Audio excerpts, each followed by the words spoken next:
امام مالک رحمۃ اللہ علیہ فرمایا کہ مدینہ کو مجھے کسی صورت میں چھوڑنا نہیں ہے، یہ میرے نبی کی دارالہجرت ہے، مہاجر النبی، ہجرت گاہ نبی پاک صلی اللہ علیہ وسلم کی ہجرت گاہ ہے۔ تو اس بنیاد پر امام مالک رحمۃ اللہ علیہ فرماتے عمل اہل المدینۃ یقدم علی الحدیث الصحیح، عام حدیث صحیح پر بھی اہل مدینہ کے عمل کو مقدم کیا جائے گا، اس لیے کہ لأنہم اصحاب البیت و اصحاب البیت و صاحب البیت ادری بما فیہ، اور صاحب البیت کو پتہ ہوتا ہے کہ میرے گھر میں کیا ہے، ہر انسان کو پتہ ہوتا ہے، اور ان کے گھر کا فرد محمد رسول اللہ حضرت اقدس صلی اللہ علیہ وسلم کی زندگی مدینہ کے اندر گزر گئی ہے۔ آئے سمجھ؟ دوسری ایک بات وہ یہ بھی فرماتے ہیں کہ کسی حدیث کا مشہور ہونا مدینے والے آپس میں کہ یہ حدیث ہے، اب کہتے ہیں اس کی سند کی بھی ضرورت نہیں ہے۔ شہرت الحدیث فی المدینۃ تغنی عن اسنادہ، شہرت الحدیث فی المدینۃ، مدینہ کے اندر حدیث کا مشہور ہونا، یہ شہرت اس کی تغنی عن اسنادہ، وہ مدینہ والے جھوٹے تو نہیں تھے، اب تو آج کے زمانے میں یہ سلسلہ شروع ہو گیا، وہ زمانہ تو خیر القرون کا تھا جی۔ آپ کو بات سمجھ میں آ گئی؟ تو پہلی بنیاد امام مالک رحمۃ اللہ علیہ عمل اہل مدینہ کو دیکھتا ہے اور فرماتے کہ نعمل بما عمل اہل المدینۃ، نعمل بما عمل اہل المدینۃ، جو اہل مدینہ کا عمل ہے ہم وہی کریں گے۔ وہ شہرت الحدیث بین اہل المدینۃ تغنی عن اسنادہ، سمجھے؟ یا تغنی عن صحت اسنادی، صحت سند کی ضرورت نہیں ہے مدینہ میں جب مشہور ہے، سمجھے؟ ہاں اذا وردت مسئلۃ، ایسا مسئلہ سامنے آ جائے کہ جس میں اہل مدینہ کا عمل معلوم نہیں، ایک نیا مسئلہ آ گیا، اہل مدینہ کا اس سلسلے میں کوئی عمل نہیں ہے، ایک بالکل نیا حکم آ گیا، نیا مسئلہ آ گیا، تو اس میں فرماتے ہیں کہ نصیر الی السنت الی الاحادیث، اب ہم حدیثوں کی باقی حدیثوں کی طرف رجوع کریں گے۔ ایک نیا مسئلہ آ گیا کہ اہل مدینہ کا عمل اس میں ہے ہی نہیں، تو اب ہم یہ ہے کہ وجب المسیر الی الحدیث، اب حدیث کی طرف ہم رجوع کریں گے، اور پھر یہ ہے کہ حدیث پر عمل کریں گے، عام حدیث پر۔ ہو گیا مولانا؟ یہ حضرت اقدس امام مالک رحمۃ اللہ علیہ کا مذہب ہے۔ امام شافعی رحمۃ اللہ علیہ کے دو طریقے ہیں مولانا۔ اصل مشہور مذہب بہرحال امام شافعی کا یہ ہے، وہ فرماتے ہیں کہ اس میں الحدیث صحیح اسنادن، الحدیث صحیح الاسناد، صحیح الاسناد حدیث، سند حدیث، جو حدیث سندن ثابت ہو، اذا ثبت الحدیث ہو، جب کہ حدیث ثابت ہو، حدیث صحیح، لہذا حدیث صحیح کو اس پر عمل کیا، سندن بشرط کہ وہ حدیث۔ اس وجہ سے امام شافعی رحمۃ اللہ علیہ وہ اسی کے قائل ہے کہ حدیث سندن، حدیث کے لیے ضروری ہے کہ صحیح الاسناد ہو۔ عام محدثین کا طریقہ بھی یہی ہے، غیر مقلدین کا طریقہ بھی یہی ہے۔ غیر مقلد بدبخت تو خیر ان چیزوں سے بالکل واقف ہی نہیں ہے، لیکن عام جو ان کی زبانوں سے جو نکلتا ہے وہ یہی ہے۔ خلاصہ یہ نکلا کہ امام شافعی رحمۃ اللہ علیہ یاخذ بالحدیث صحیح الاسناد، یاخذ بالحدیث صحیح الاسناد، صحیح السند حدیث کو اس کو مقدم کرتا ہے، یہاں تک اصول کلیہ اور ضوابط کلیہ، اصول کلیہ اور ضوابط کلیہ، عام اصول اور ضوابط کلیہ کے خلاف اگر کوئی حدیث صحیح السند آ جائے، وہ فرماتے کہ اس کو لے لیں گے۔ مثلا فجر کی نماز کے بعد اللہ آپ کا بھلا کرے سنتیں پڑھنا اس کا ثبوت نہیں ہے، لیکن جب حدیث سے ثابت ہے تو شافعی لوگ پڑھتے ہیں۔ ایک آدمی آ گیا، جماعت کھڑی ہو گئی، لہذا وہ جماعت کے ساتھ اپنی نماز پڑھیں گے، اور فجر کی سنتیں اس نے نہیں پڑھی ہے، امام کے سلام کے پھیرنے کے بعد وہ اٹھ کر کے یہ ہے کہ کیا کرے گا، وہ اپنی سنتوں کو پڑھے۔ لہذا وہ کہتے ہیں کہ عام اصول کلیہ، عام ضوابط کلیہ اس کی اجازت نہیں دیتے، لیکن حدیث صحیح الاسناد سے جب یہ ثابت ہے، اس لیے یستثنیٰ من الاصول الکلیۃ، اصول کلیہ سے اس کو استثناء کیا جائے گا۔ حدیث جب سند ہے خلاصہ یہ نکلا کہ امام شافعی رحمۃ اللہ علیہ فرماتے اذا صح الحدیث فهو مذہبی. امام ابو حنیفہ کا مذہب بھی یہی ہے، لیکن میں تھوڑا سا فرق آپ سے عرض کروں گا. یہ چیز مروی ہے امام شافعی سے، امام ابو حنیفہ سے، اذا صح الحدیث فهو مذہبی. حدیث جب صحیح ثابت ہو جائے کہ حدیث رسول ہے، صحیح الاسناد ہے، یہی ہمارا مذہب ہے. ہم کیا کر سکتے ہیں؟ اپنی عقل کو یہ کہ ترجیح دیں گے اور حدیث کو مرجو قرار دیں گے، یہ ہم سے نہیں ہو سکتا. آپ کو بات سمجھ میں آ گئی؟ خلاصہ یہ نکلا کہ امام شافعی رحمۃ اللہ علیہ یقدم الحدیث صحیح الاسناد علی الاصول الکلیۃ، اصول کلیہ اور ضوابط کلیہ پر امام شافعی رحمۃ اللہ علیہ حدیث صحیح کو مقدم رکھتا ہے. اور جب حدیث آ گئی تو عام اصول اور عام ضوابط کو بھی ترک کیا جائے گا اور یہ کہا جائے گا یہ مستثنیٰ ہے، اس کو ان اصول سے استثناء کیا جائے گا. تیسرا مذہب ہے امام احمد رحمۃ اللہ علیہ کا. امام احمد رحمۃ اللہ علیہ کا مذہب تعارض نصوص کے سلسلے میں وہ توسع کا ہے. مذہب ہو توسع. اب توسع کا کیا ہے؟ توسع ہے کیا چیز؟ توسع کا معنی گنجائش، توسع کا معنی پھیلاؤ. وہ کیا ہے؟ وہ فرماتا ہے کہ جب مختلف احادیث آ جائیں تو ان میں مختلف اوقات میں سب پر عمل کریں گے. تارتاً العمل بهذا الحدیث و تارتاً اخرى بذلك الحدیث.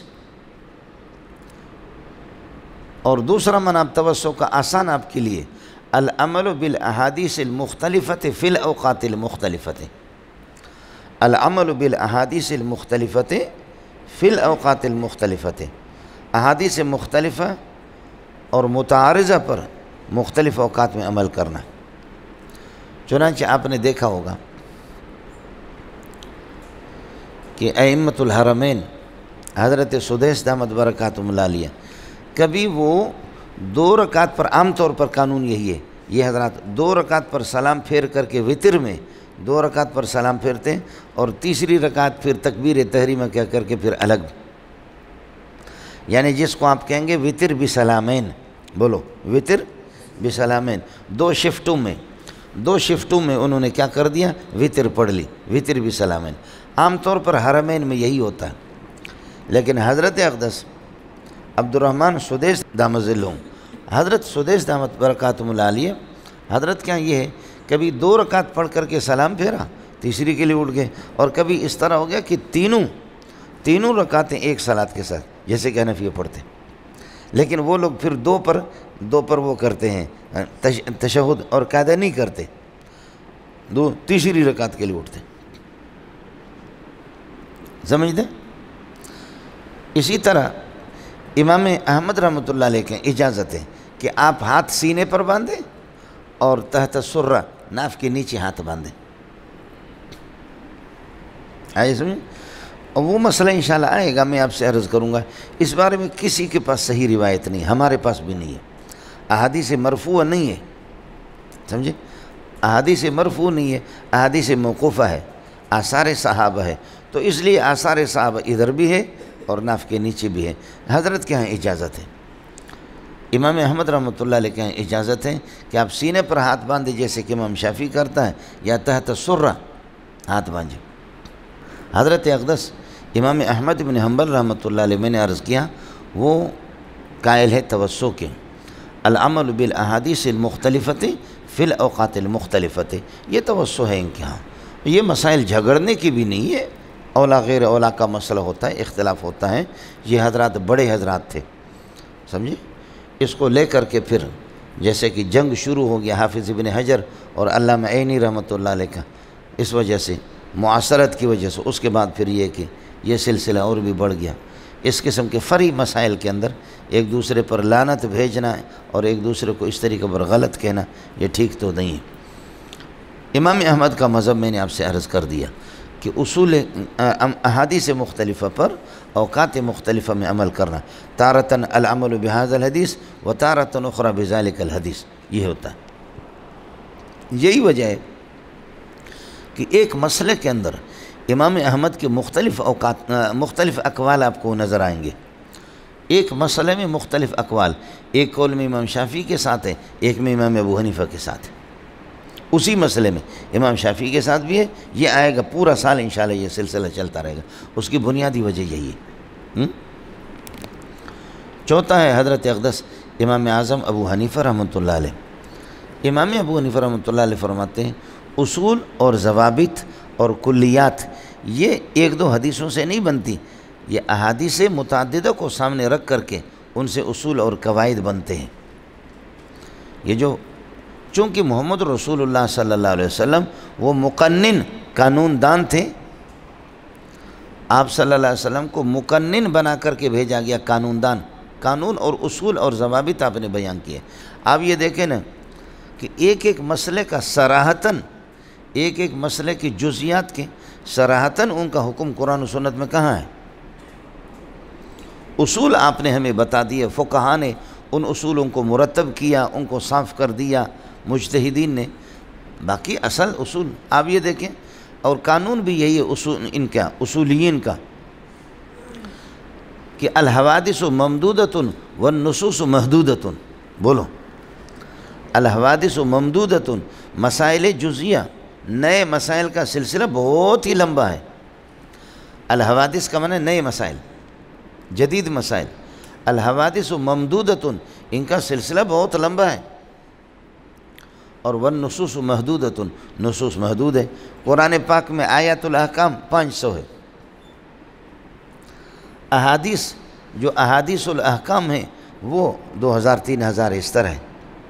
تو اب ان سے اصول جو ہے نا، جو اصول وضع کیے گئے، فقہاء نے جو اصول مرتب کیے، تو چونکہ آپ صلی اللہ علیہ وسلم کو ایک مقنن کی حیثیت سے بھیجا گیا ہے. اب امام صاحب فرماتے ہیں کہ تقدم الاصول یقدم الاصول، اصول کو مقدم رکھا جائے گا. لیکن اگر کسی مسئلے میں کوئی حدیث آ گئی، حدیث صحیح، کوئی حدیث صحیح آ گئی جو عام اصول کلیہ کے خلاف ہے، تو بس وہ اپنے مورد پر منحصر ہوگا اور یہ کہا جائے گا ذالک مخصوص بہ، یہ اس کے ساتھ خاص ہے. دوسرے الفاظ میں آپ کہیں واقعۃ جزیۃ لا عموم لہا، یہ جزی واقع ہے لا عموم لہا، اس میں تعمیم نہیں ہوگی، عمومیت نہیں ہوگی.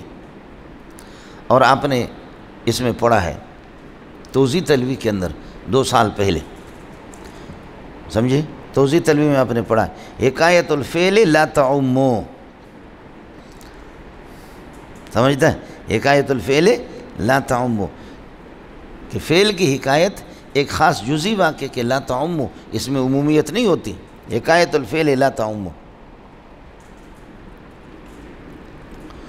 خطبے کے موقع پر ایک صحابی کے لیے آپ نے خطبے کو، ہم تو کہتے موقوف کیا، اور اگر موقوف نہیں کیا تو وہ صلاۃ، اللہ آپ کا بھلا کرے، کیا ہے یعنی تحیۃ المسجد وہ پڑھ رہا ہے.